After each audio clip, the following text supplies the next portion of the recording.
ni Rosemary doon. Saan? Lady sa mga insect. Ano bang kita? Masarap? Baby's trying to feed the teddy bear.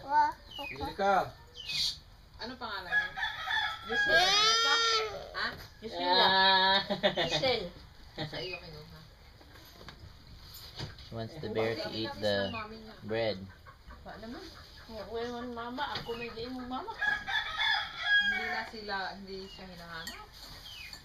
Kaya na magtawag na cellphone. Hello? Hello? Baby? Ayan. Mama? Wala. Labog-labog ng cellphone. Wala lang kanya. Ay! Makulog na naman yan. Bibi, mau ka. Wag! Say! Ito kraba.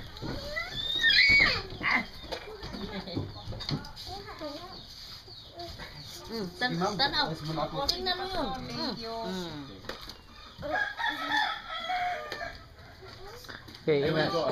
Okay, sige. Inailan kita.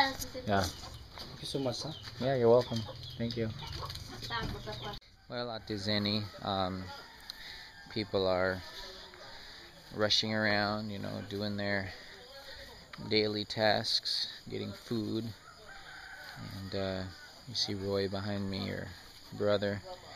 He's getting things together there, moving boards around, taking care of all the family, getting breakfast, taking their baths and showers. And,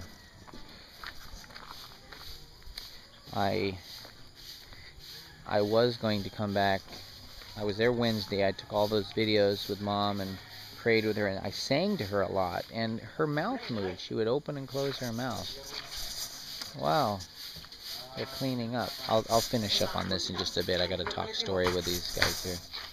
Okay, well, hello Ate Zenny. I'm here beside the road.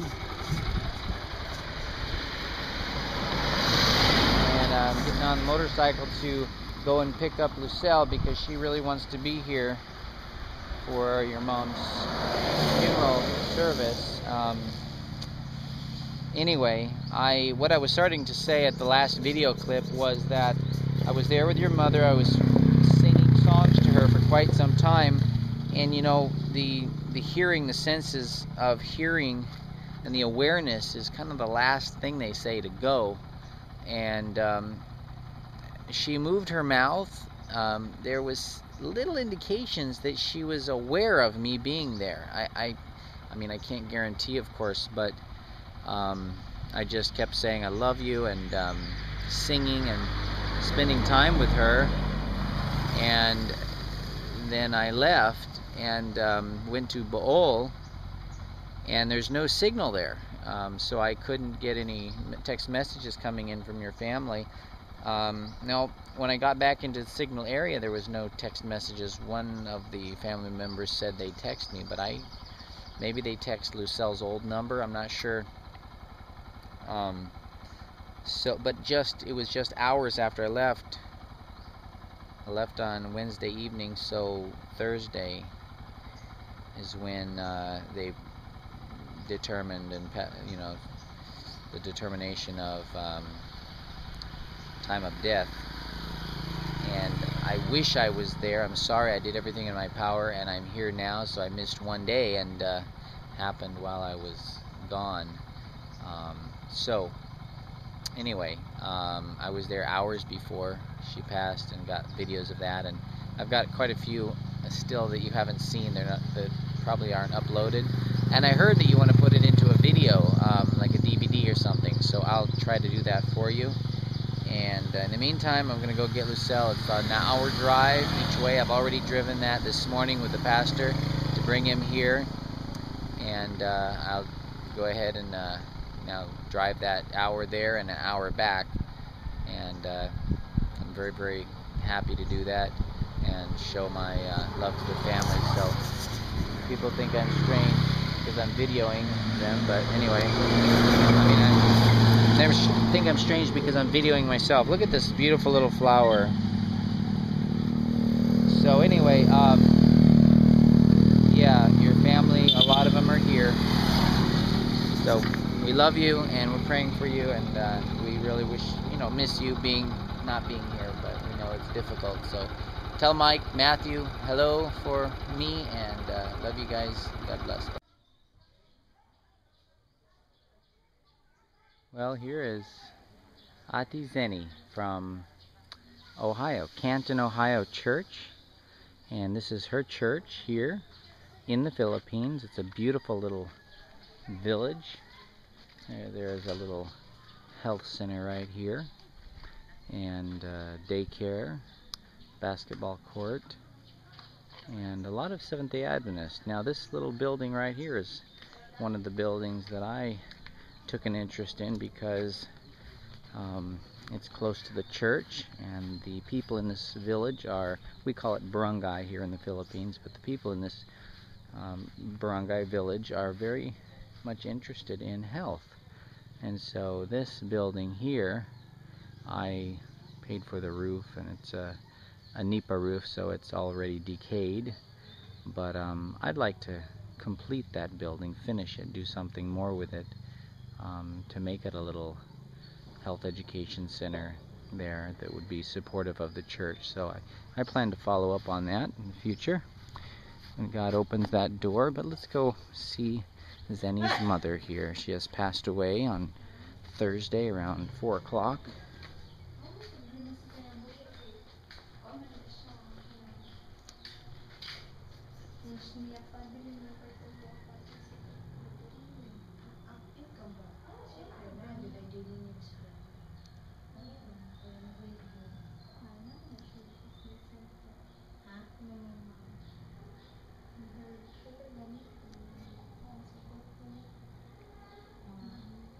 She's resting peacefully.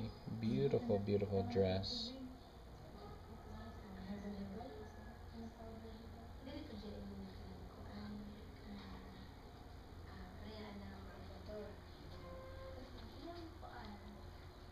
Beautiful dress.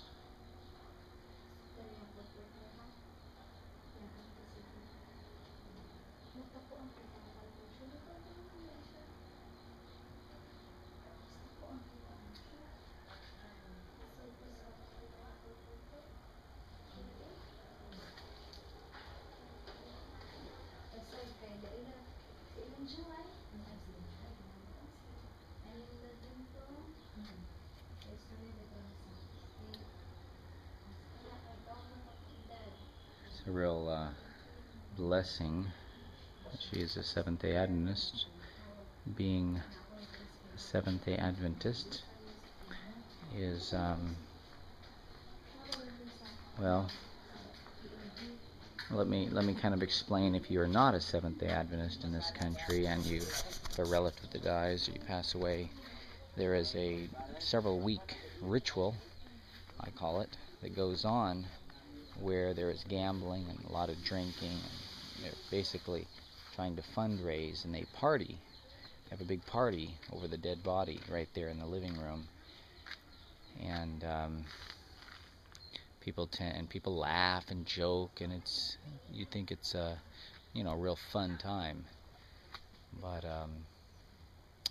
Solomon, and I'm trying to remember which chapter it is, but it says that I think it's chapter 8, says that we are to rejoice at a funeral and to cry at a birth.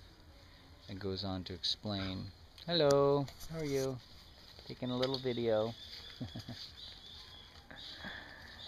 It goes on to explain how when someone's born into this world of sin and suffering, it's quite an interesting, it's a happy event, of course, but it can be, he was saying, that's when we really need to cry. But when someone dies, they are out of the pain and suffering, they are resting, they're asleep, they are waiting for the resurrection.